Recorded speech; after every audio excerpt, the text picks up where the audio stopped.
এই কিছুদিন আগে একটি ঘটনা প্রমাণ করে দিল যে হ্যাঁ, পেছনে আগুন সাথে এগিয়েছি বলে মনে করি একেবারে ততটা এগিয়ে পারিনি আমরা মেয়েরা।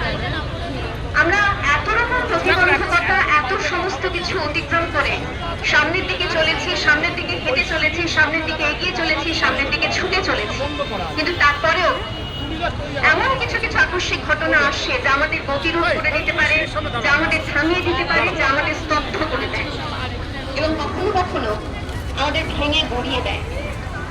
কিন্তু আমরা ভেঙে গড়িয়ে যাওয়ার জন্য তো আসিনি, এই পৃথিবীতে আমরা এগিয়ে চলার জন্য এসেছি।